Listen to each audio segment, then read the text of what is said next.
अस्सलाम वालेकुम सर। अस्सलाम वालेकुम सर। वालेकुम अस्सलाम।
वालेकुम अस्सलाम।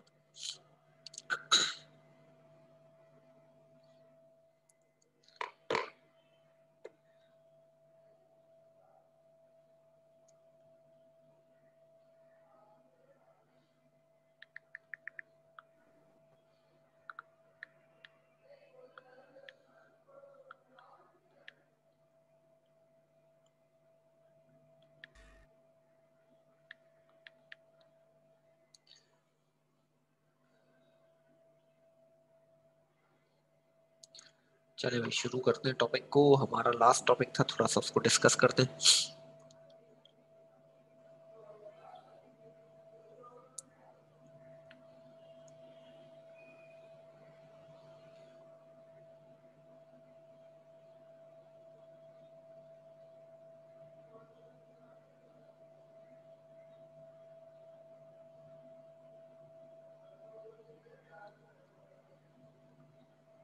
पंद्रह लोग हैं, बाकी भी आ जाए, होते हैं तकरीबन 19-20 लोग होते हैं।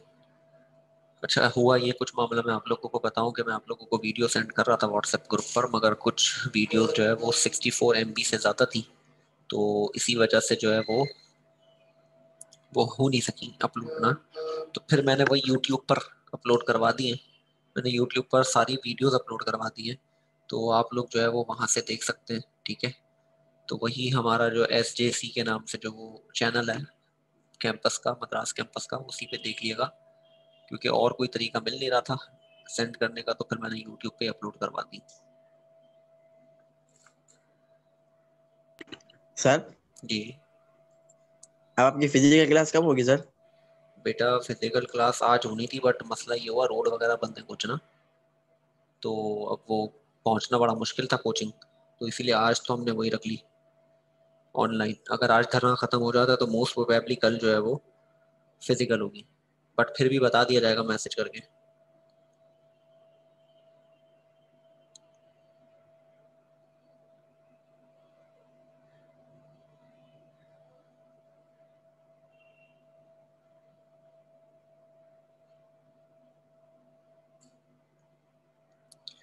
चलें शुरू करते हैं। हमारा टॉपिक था मॉलिक्यूलर क्रिस्टल आज का। आज इंशाल्लाह चैप्टर खत्म हो जाएगा हमारा। ये चौथी टाइप है हमारी क्रिस्टल्स की।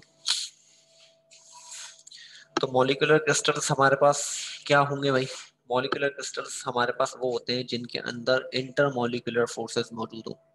ठीक है, जिनके अंदर क्या हो, इंटरमॉलिक्यूलर फोर्सेस मौजूद हो, उन्हें हम कहते हैं molecular crystals.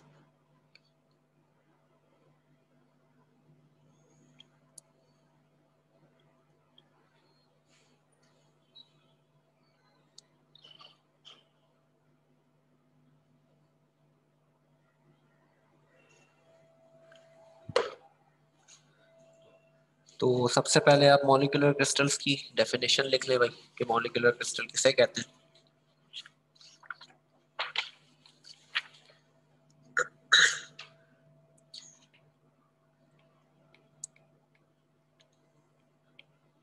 These solid consist of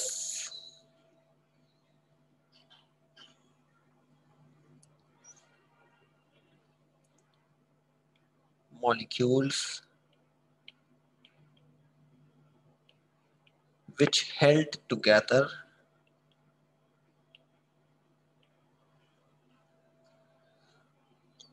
by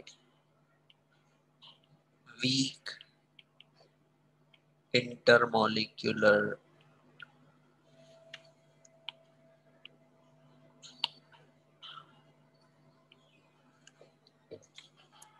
forces। जैसे मैंने आप लोगों को एग्जांपल दी थी कि बर्फ सॉलिड है ना और एक क्रिस्टलाइन सॉलिड है। अब बर्फ कैसे बनती है? बर्फ कैसे बनती है? जब हम पानी को जमा दें, तो हम जब पानी को जमाते हैं तो हमारे पास बन जाती है बर्फ। तो वो जो बर्फ बनी हमारे पास, वो हमारे पास एक क्रिस्टल क्यों है? क्योंकि जैसे ही बर्फ बन रही होती है तो पानी के अंदर हाइड्रोजन बॉन्डिंग बढ़ना शुरू होती है, जिसकी वजह से वो एक सर सॉलिड सर फॉर्म एक में। मिनट। जी जी सर मैं 5 मिनट में आती हूँ, क्लास लॉक नहीं करेगा। जी। तो हमारे पास जो है वो सॉलिड इसलिए हो रहा है क्योंकि उसके अंदर हाइड्रोजन बॉन्डिंग बढ़ रही है ना। क्योंकि अगर हम टेम्परेचर देते हैं तो हाइड्रोजन बॉन्डिंग या जो इंटरमॉलिक्यूलर फोर्सेस है वो वीक हो जाती हैं, और अगर हम टेम्परेचर को कम करें तो वो स्ट्रांग हो जाती है। तो जैसे जैसे हम पानी को फ्रीजर में रखते हैं तो उसके अंदर हाइड्रोजन बॉन्डिंग बढ़ना शुरू हो जाती है, जिसकी वजह से वो सॉलिड में कन्वर्ट हो जाता है। तो इसीलिए आइस यानी बर्फ is an example of molecular crystal. कि वो जो बन रहा है वो किस वजह से बन रहा है? क्योंकि उसके अंदर कौन सी बॉन्डिंग मौजूद है? Hydrogen bonding. और हाइड्रोजन बॉन्ड एक इंटरमॉलिक्यूलर फोर्स है। ठीक है भाई। मैंने इसी तरीके से पहले आप लोगों को बताया था एक वेंडर वॉल फोर्स भी होती है। इसी तरह से लंदन फोर्स होती है, डायपोल डायपोल फोर्स होती है। ठीक है जी, इंड्यूस डायपोल फोर्सेस होती है। ये सारी फोर्सेस जो है वो, खैर हमारे पास बहुत सारे टॉपिक नहीं है, उन दो को बहुत ज्यादा डिस्कस करते हैं। पहली है हमारी पहली हमारी है हाइड्रोजन बॉन्डिंग और दूसरी वेंडर वॉल फोर्स। तो इन दो की वजह से फिलहाल हमारे जो कोर्स में इन दो की वजह से जो हमारे पास बॉन्डिंग या जो क्रिस्टल्स बनते हैं उन्हें हम क्या कहते हैं? मॉलिक्यूलर क्रिस्टल्स कहते हैं। तो इनकी भी कुछ प्रॉपर्टीज हैं, वो प्रॉपर्टीज की हम बात करते हैं भाई।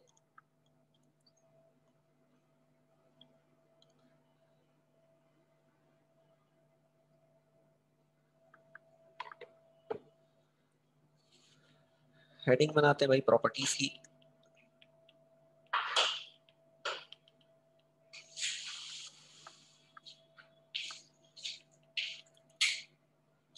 पहली प्रॉपर्टी हमारी, molecules in these solids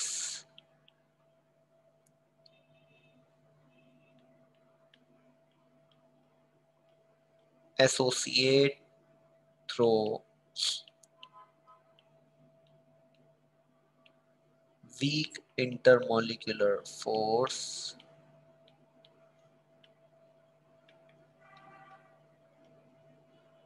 example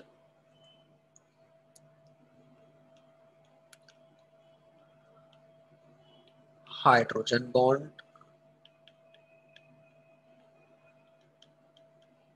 van der Waals force, etc.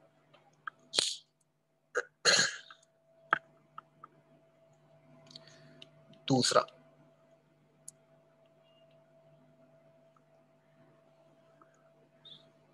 they have low density and low melting point। इनका मेल्टिंग पॉइंट क्या होगा? कम होगा। ठीक है, देख लेना बर्फ का मेल्टिंग पॉइंट क्या है।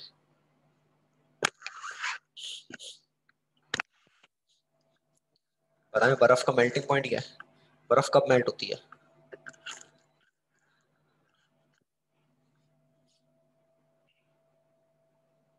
किस टेम्परेचर पे मेल्ट होती है? सवाल ये है मेरा। Room temperature. नहीं, रूम टेम्परेचर पे तो होती है, बट रूम टेम्परेचर से पहले मेल्ट होना शुरू हो जाती है।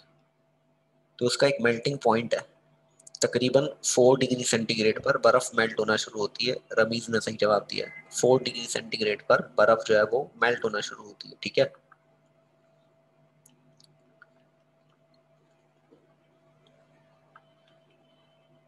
They are bad conductor of electricity electricity conduct नहीं करते। और चौथा point, they are mostly soft. ठीक है जी, ये क्या होते हैं? सॉफ्ट होते हैं। एग्जाम्पल अगर मैं आपको दूं,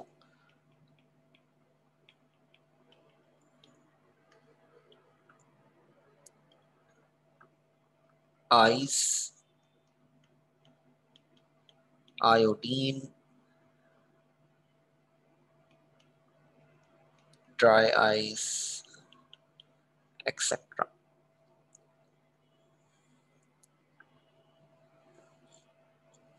ठीक है जी।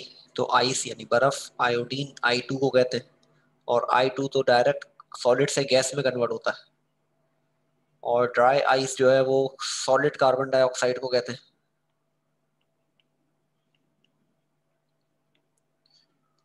सॉलिड CO2 को कहते हैं।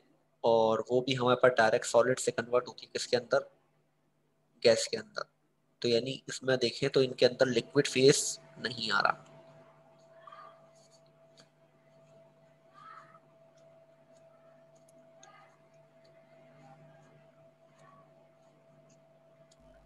सर जी।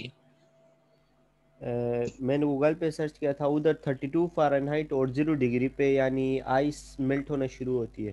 32 डिग्री फ़ारेनहाइट या 0 डिग्री? या जी। हाँ, तो 0 to 4 कह लें। वैसे मैंने जो किताबों में पढ़ा वो यही देखा कि 4 डिग्री से हमारे पास जो है वो मेल्ट होना शुरू होती है, या और 4 डिग्री से ही पानी बर्फ बनना शुरू हो जाता है। अच्छा, हम लोग ये पढ़ते ओके हैं कि सर। 0 डिग्री पे मेल्ट हो रहा है और 0 डिग्री पर ही क्या हो रहा है, आपका अल्लाह भला करे, फ्रीज हो रहा है। तो ये 0 डिग्री तो है, बट एक हकीकत जो थी वो ये थी कि 4 पे वो फ्रीज होना शुरू कर रहा है। तो ऑब्वियस सी बात है, जिस पे वो फ्रीज होना शुरू करेगा उसी पर वो मेल्ट भी होना शुरू कर देगा।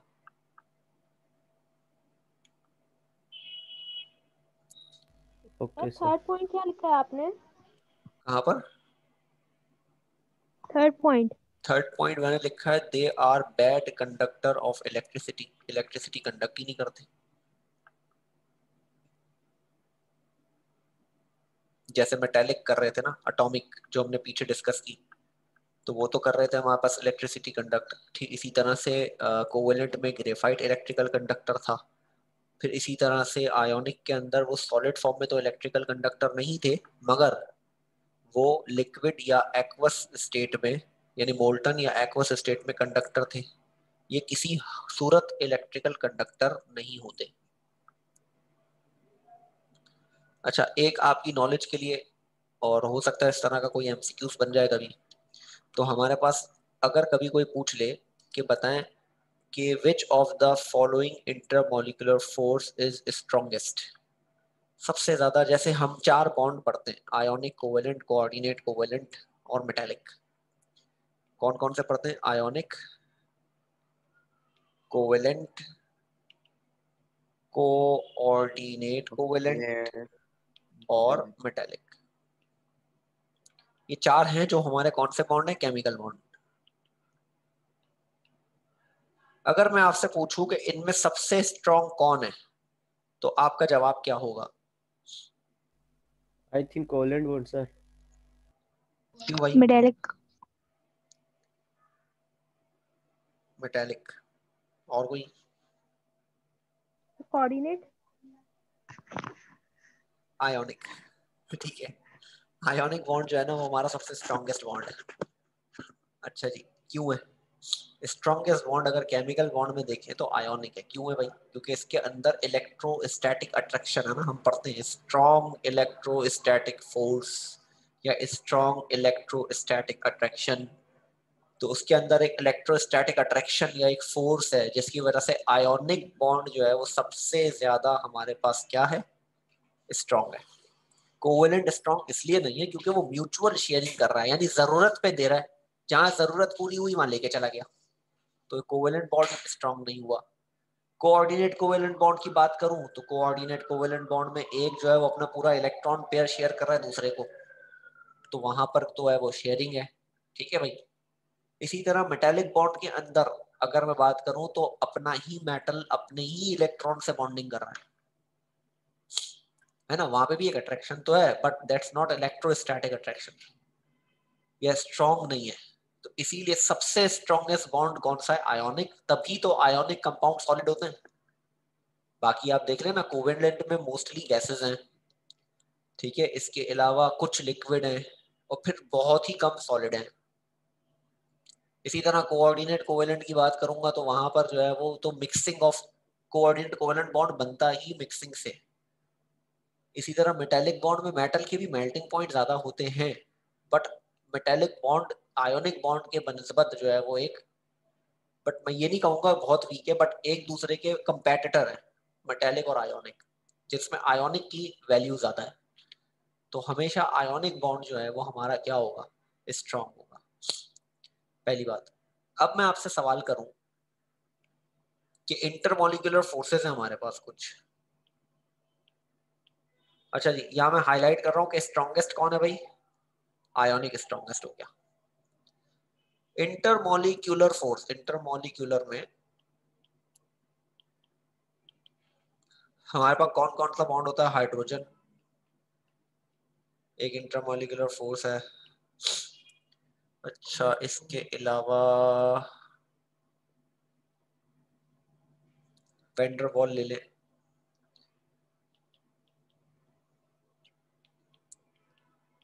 डायपोल डायपोल ले ले,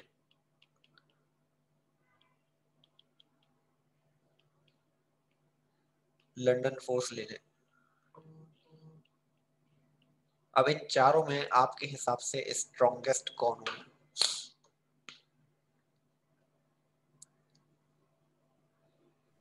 हाइड्रोजन बॉन्ड। हाइड्रोजन बॉन्ड क्यों होगा?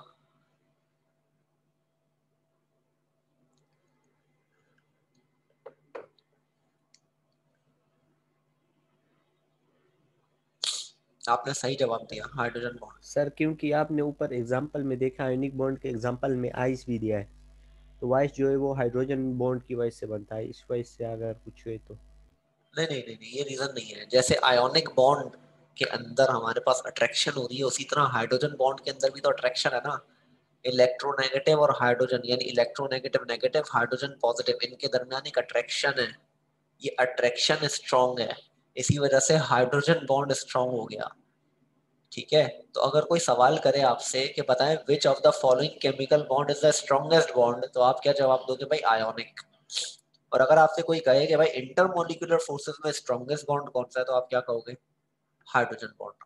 तो ये एमसीक्यूज आ सकता है, इसीलिए मैंने आप लोगों को ये बात समझाई है, ठीक है भाई। ये बात किसके लिए? हमारी एमसीक्यूज के लिए।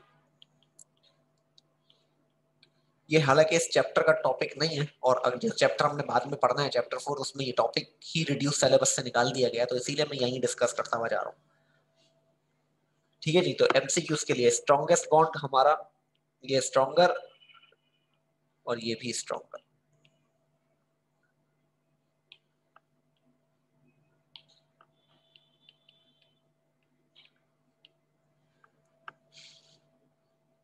तो उसके बाद मैं अब अपने अगले टॉपिक की तरफ आता हूँ। अगला हमारा जो टॉपिक है वो है पॉलीमॉर्फिज्म और आइसोमॉर्फिज्म। हमने क्रिस्टल सर सिस्टम ये पढ़े थे, जो आयनिक बॉन्ड है ये किन के बीच में बनता है? मेटल और नॉन मेटल। जैसे NaCl के दरमियान आयोनिक बॉन्ड, KCl के दरमियान आयोनिक बॉन्ड, CaCl2 के दरमियान आयोनिक बॉन्ड।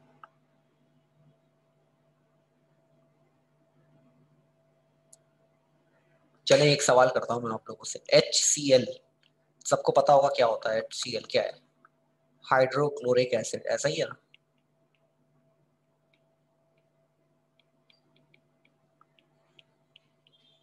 ऐसा ही है भाई। HCl कैसे कहते हैं? हाइड्रोक्लोरिक एसिड या हाइड्रोजन क्लोराइड को कहते हैं।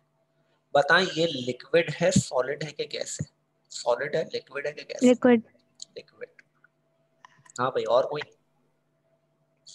लिक्विड है सर। लिक्विड है। सर ये गैस है। ये गैस है। सर गैस है। गैस है, HCl इज गैस, ठीक है भाई, HCl गैस है। अब आप लोग हो गए परेशान कि अब तक हम तो इसको पानी की तौर पे इस्तेमाल करते आए हैं, लिक्विड फॉर्म में इस्तेमाल किया हमने, तो ये गैस कैसे? ठीक है, HCl गैस है, क्यों? कोवेलेंट है ना, मैंने कहा था कोवेलेंट मोस्टली आर गैसेस। अब HCl गैस है तो इसे हम करते क्या है, हम इसे पानी में डिसॉल्व करते हैं। ठीक है, हम इसे क्या करते हैं, पानी में डिसॉल्व करते हैं तो वो एसिड बन जाता है। HCl गैस जो है उसे हम क्या करते हैं, पानी में डिसॉल्व करते हैं तो वो लिक्विड HCl बन जाता है। इसी तरह अमोनिया क्या है, NH3। सर वो गैस है तो पानी में अमोनिया कैसे डिसॉल्व होगी? बेटा हो सकती है ना, कोई मसला ही नहीं है पानी में डिसॉल्व करना, क्या मसला है? एक चीज मैं आपसे सवाल करूं भाई, एक पानी एक लिक्विड है उसमें हम सॉलिड डालते डिसॉल्व करते हैं, क्यों हुआ भाई? मैंने टैंक लिया, पानी में डाला, डिसॉल्व कर लिया, क्यों हुआ? वो तो सॉलिड है, लिक्विड में तो लिक्विड डिसॉल्व होना चाहिए सिर्फ। हम क्या करते हैं, पर्ज करते हैं, हम जहां HCl गैस बन रही होती है ना उसका पाइप एक लेकर पानी के अंदर ऐड कर देते हैं, फिर वो पानी के अंदर गैस के बबल्स बन रहे होते हैं जिसके अंदर वो पानी के अंदर क्या करती है, H आयन और Cl नेगेटिव आयन में कन्वर्ट होना शुरू कर देती है। अगर हम इस काम को कवर्ड कंटेनर में नहीं करेंगे तो HCl दोबारा गैस बन के निकल जाएगी, नीचे पानी रह जाएगा, इसीलिए हम इसे क्या रखते हैं, कवर्ड रखते हैं। अक्सर HCl की हम कैप खोलेंगे ना, धुआं निकलेगा, वो धुआं क्या निकल रहा है, HCl गैस निकल रही है, और बहुत ही गंदी स्मेल होती है, बहुत ही ज्यादा पंजेंट यानी चुभने वाली स्मेल होती है। समझ गए किस तरह से डिसॉल्व होगी? फिर NH3 की बात करता हूँ, NH3 भी गैस है, अमोनिया, अमोनिया क्या है, गैस है, बट मुझे बताएं अमोनिया का भी हमें क्या पता है, लिक्विड फॉर्म मिलता है, यानी हम जब कोई प्रैक्टिकल कर रहे हैं और हम अमोनिया का काम कर रहे होते हैं तो ammonia is in liquid form, हम कह तो उसे अमोनिया ही रहे बट वो लिक्विड है, हालांकि अमोनिया भी गैस है, तो इसे भी हम क्या करते हैं, पानी में डिसॉल्व करते हैं। जब इससे NH3 को जब हम पानी में डिसॉल्व करते हैं तो ये बना लेता है NH4OH, और ये एक रिवर्सिबल रिएक्शन है, ये दोबारा इसके अंदर कन्वर्ट हो रहा है, ये इसके अंदर कन्वर्ट हो जाता है, तो रिवर्सिबल है। HCl को पानी में डिसॉल्व करते हैं ना जब हम, तो बनाता है H पॉजिटिव और Cl नेगेटिव, फिर ये दोबारा आपस में कंबाइन होते हैं और गैस बन के निकलना शुरू कर देते हैं। ठीक है जी, तो सही ये है, समझ आ तरीका गया। चाहिए, तो इस तरह से हमारे पास ये डिसॉल्व होते हैं। तो याद रखिएगा, कभी कोई पूछ ले, मुझे तो यूनिवर्सिटी में आके पता चला HCl गैस होती है, मैं अपने थर्ड ईयर के अंदर था और मुझसे हमसे सवाल किया भाई HCl लिक्विड होती है कि गैस होती है, हम सबने भी बोला लिक्विड होती है, क्योंकि जिंदगी भर लिक्विड फॉर्म में इस्तेमाल कर रहे थे, हमें क्या पता था गैस है, उस दिन पता चला HCl गैस है। तो इसीलिए मैंने आप लोगों को बता दिया ताकि अगर कभी कोई आगे केमिस्ट्री पढ़े या केमिस्ट्री से रिलेटेड कोई टॉपिक पढ़े तो उसे पता हो HCl गैस होती है, बेइज्जती ना हो ना जैसे हमारी हुई। अच्छा जी, अगला टॉपिक है हमारा आइसोमॉर्फिज्म एंड पॉलीमॉर्फिज्म।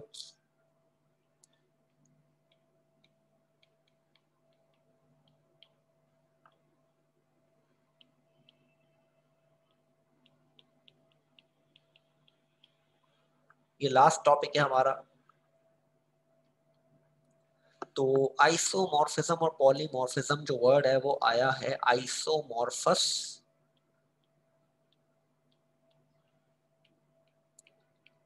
और पॉलीमॉर्फस। इससे पहले मैं आप लोगों को याद दिलाऊं कि हम लोगों ने 7 क्रिस्टल सिस्टम पढ़े थे, cubic, tetragonal, orthorhombic, trigonal, hexagonal, monoclinic और ट्राइक्लिनिक। 7 सिस्टम पढ़े, किस बेसिस पर? ABC चेंज हुआ, अल्फा बीटा गामा चेंज हुआ, 7 क्रिस्टल सिस्टम बने।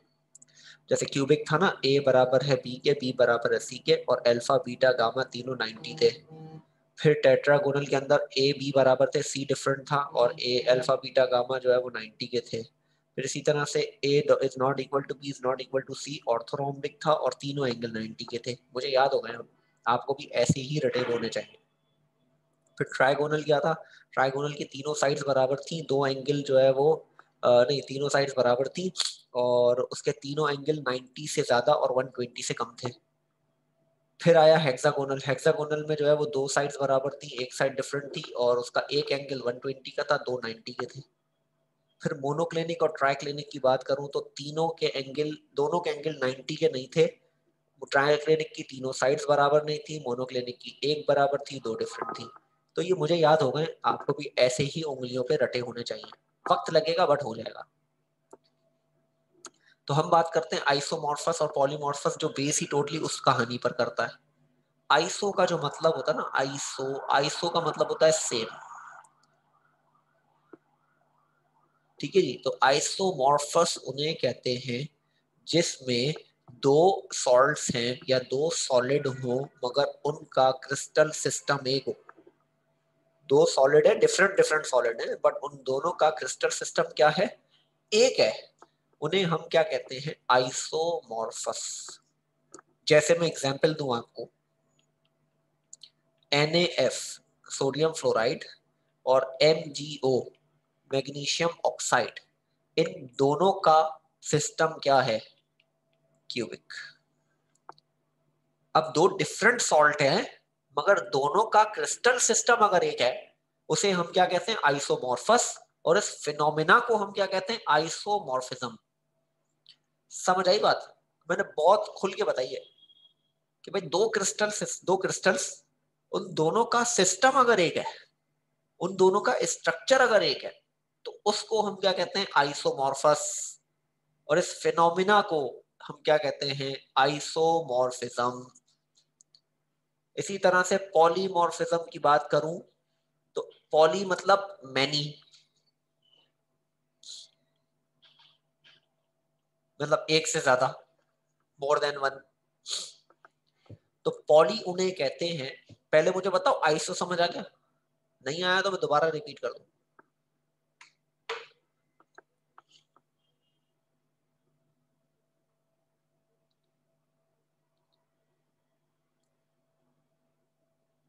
आ गया सर।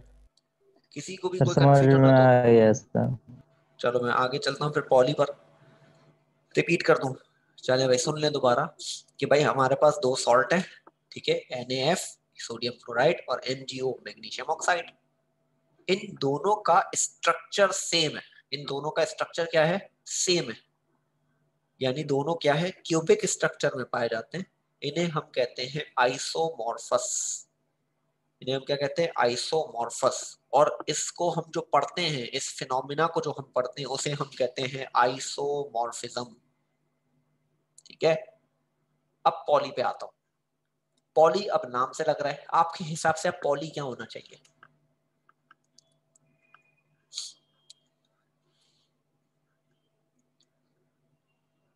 एक से ज्यादा।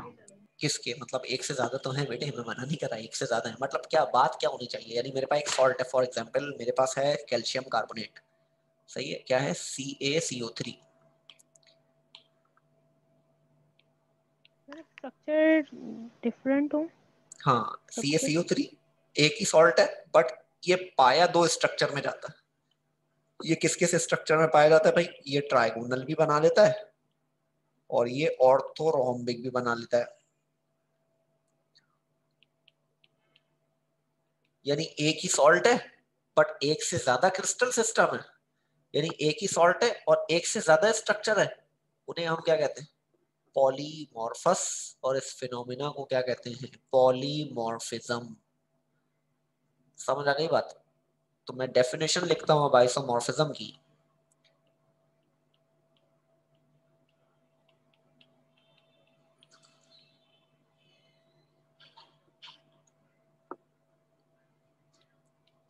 Two or more solids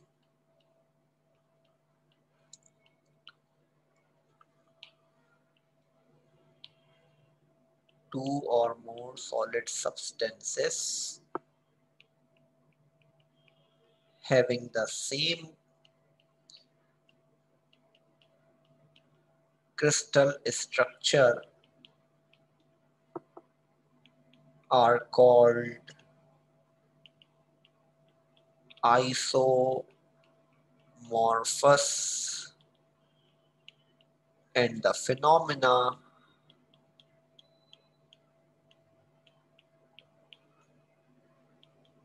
is known as isomorphism.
बेटा क्लास एंड होने में तकरीबन 10 मिनट 8 मिनट रह गए, वो टाइम आ गया मेरे पास, 8 मिनट रह गए। अच्छा इसकी कुछ बातें लिखवा दूं। पहली बात, they have different chemical and physical property. इनका सिस्टम सेम है, ठीक है, इनका सिस्टम सेम है, मगर इनकी जो फिजिकल केमिकल प्रॉपर्टी होगी वो डिफरेंट होगी। और ऑब्वियस है भाई, एक सोडियम फ्लोराइड है, एक मैग्नीशियम ऑक्साइड है, इनका स्ट्रक्चर सेम है बट इनकी प्रॉपर्टी तो डिफरेंट होगी ना। बेटा फिजिकल क्लासेस का मिस फिजा या सर हसन बताएंगे या सर अहमद बताएंगे। मोस्ट प्रोबेबली मुझे तो ये बोला गया है कि हो सकता है कल से शुरू हो। अब इट डिपेंड्स कि हमारा जो धरना चल रहा था वो खत्म हो जाएगा तो इंशाल्लाह हमारी मोस्ट प्रोबेबली है कि कल से ही फिजिकल शुरू हो जाए, वरना इंशाल्लाह 11 से तो इरादा है शुरू करने का फिजिकल।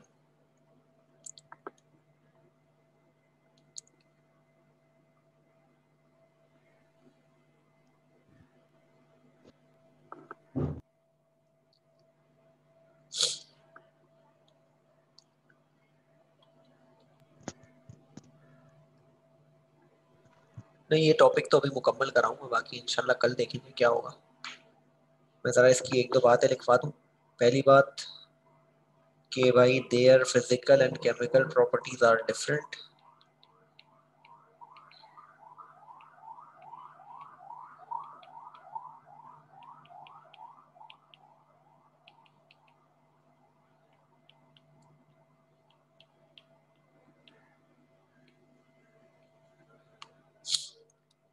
एक और बात, क्योंकि इसका पेपर में ना डिफरेंस लिखने हुआ था तो कम से कम 3 पॉइंट तो हो ना। और अगली बात यह है कि अभी जहन में आई थी मेरे,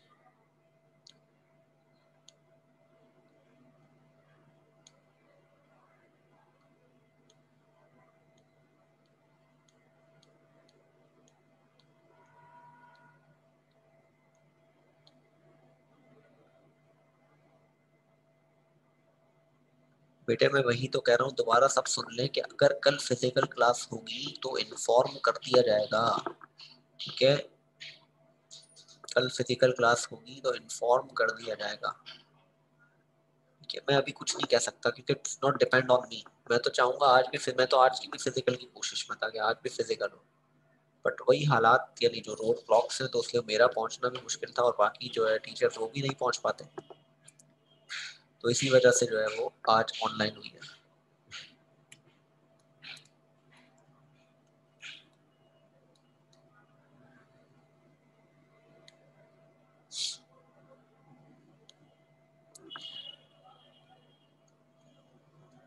एग्जाम्पल लिखवा रहा था, एग्जाम्पल आ जाएगी हमारे पास। एग्जाम्पल की मैं बना देता हूँ कि बॉक्स बना देता हूँ मैं यहाँ पे एक अदद ना।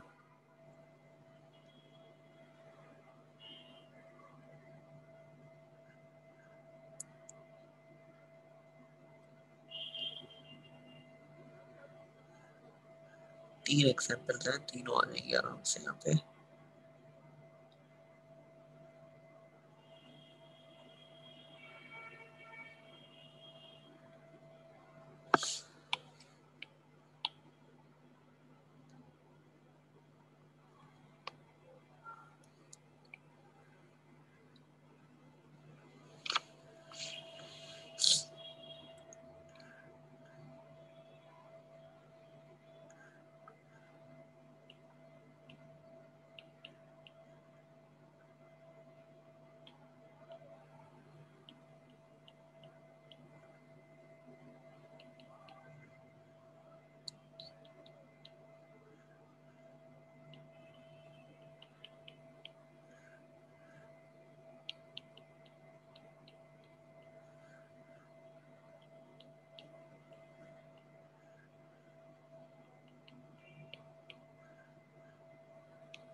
पेपर में अक्सर जो है ना वो ये वाले हमारे पास एमसीक्यूज में आता है। सही एमसीक्यूज में आते हैं। जी, अच्छा ये बात अगर हमारे पास एमसीक्यूज में आ जाती है कि एनएएफ एंड एमजीओ ये क्या है, एक दूसरे के आइसोमर्स हैं कि पॉलीमॉर्फस हैं, या वो और भी कुछ लिख देते हैं, आइसोमेरिज्म भी लिख देते हैं वो लोग ना आगे जाके, वो अगले साल का चैप्टर आइसोमेरिज्म, तो वो ऑप्शंस में लिख देते हैं कि isomorphous, isomer, पॉलीमॉर्फस, none of these. तो इस तरह से एमसीक्यूज आ जाता है। ज्यादातर एनएएफ और एमजीओ ही आया है, ठीक है ज्यादातर। तो ये 3 याद कर ले, यही आई थिंक इनफ होंगे, वरना होंगे तो बहुत। ठीक है, मैं यही पे एंड करता हूँ क्योंकि 3 मिनट रह गए। और सर पॉलीमॉर्फ जी सर जी हम एमसीक्यूज की तैयारी उसमें से कर सकते हैं, वो जो मॉडल पेपर दिया हुआ है? नहीं बेटा, एमसीक्यूज की तैयारी आप वहां से करें जहां मैं बताता रहता हूँ कि बेटे ये बात एमसीक्यूज में आएगी, ये बात एमसीक्यूज में आएगी। इसीलिए मैंने पहली क्लास में कहा था कि और सब 10 अपने ईयर? पास 10 ईयर इनफ होता है। 10 ईयर भी काफी होता है, बट फिर भी एमसीक्यूज कुछ भी आ सकता है। इसीलिए मैं हर टॉपिक पे बता देता हूँ कि ये बात एमसीक्यूज में पूछी जाती है। सही। ठीक है, क्योंकि मैं 1993 से लेकर तो 2019 तक के एमसीक्यूज मेरे जहन में, बेटा मुझे याद नहीं है बट मेरे जहन में चीज बैठ गई है कि हाँ ये बात एमसीक्यूज में पूछी गई। इसी लिहाज से मैं एमसीक्यूज बता रहा होता हूँ। तो पिछले 10 साल में रिपीटेशन ही होती है, बट मैं फिर भी 93 से लेके चल रहा होता हूँ क्योंकि बुक वहां से चल रही है हमारी। ठीक है जी, तो मैं क्लास को यहीं पे एंड करता हूँ। अब कल जो है वो पॉलीमॉर्फस खत्म करा के, और जो है वो क्योंकि उसमें थोड़ी सी चीजें ज्यादा समझानी है तो इसीलिए अभी शुरू नहीं कर रहा। तो पॉलीमॉर्फस इंशाल्लाह कल करके, और चैप्टर 3 का कल मैं इंट्रोडक्शन दूंगा, फिर चैप्टर 3 शुरू करेंगे। जी शौकत भाई। सर मुझे आपसे ये पूछना था, जो आपने ये पे, पेपर्स हो रहे थे हमारे पहले, तो फिर ऑनलाइन हो गया, आपने पेपर नहीं लिया, तो आपने जो पेपर तैयार किया ये नहीं किया था वो? एमसीक्यूज वाला? जी सर, नहीं एमसीक्यूज नहीं, उससे पहले जो पेपर हो रहे थे वो हमारे। उससे पहले एक टेस्ट हुआ था तुम लोगों का शायद चैप्टर 1 का। नहीं, इन लोगों ने टाइम टेबल भी तो दिया था, हमारा फिजिक्स का और मैथ्स का हुआ था, फिर हाँ केमिस्ट्री का बिल्कुल, था फिर तो। लॉकडाउन हो गया था। जी सर। भाई तो पेपर मैं ये तैयार है पूछ रहा मेरे हूँ, पास। पेपर तैयार है तो आप पेपर, अगर हमें वो दे दे तो हम उससे तैयारी करेंगे, ये हाँ बोलना चाह ठीक है, रहा ये था भी मैं। सही है। मुझे अभी ग्रुप पे याद दिलाना, मैं आप लोगों को पीडीएफ सेंड कर दूंगा। उमर भाई मैं आपको बिल्कुल, आपकी तस्वीरें भी मेरे पास स्क्रीनशॉट पड़ी हुई है, आपने जो काम बोला था, बट मैं ये सोच रहा था पता नहीं आपको मैसेज कहाँ करूँ। आप मुझे एक मैसेज कर दें, मैं आप लोग आपको वो जनरल गैस इक्वेशन भी सेंड कर दूँ। ग्रुप पे कर दूँ? ठीक है, ग्रुप पर है, ग्रुप पे कर देता हूँ मैं। ठीक है भाई, तो मैं यहीं पे ऐड कर रहा हूँ, और पेपर भी आप लोगों को सेंड करता हूँ पीडीएफ में, और आप लोगों को जो है वो ये भी सेंड कर रहा हूँ। मैं पूरा चैप्टर नंबर 2 का भी मैंने एक पेपर बनाया था, मैं आपको वो पूरा चैप्टर 2 का पेपर सेंड करता हूँ कि पेपर किस तरीके से मैंने बनाया, ताकि आपको आइडिया हो जाए। ठीक है भाई, चले अल्लाह हाफिज। ओके सर, अल्लाह हाफिज।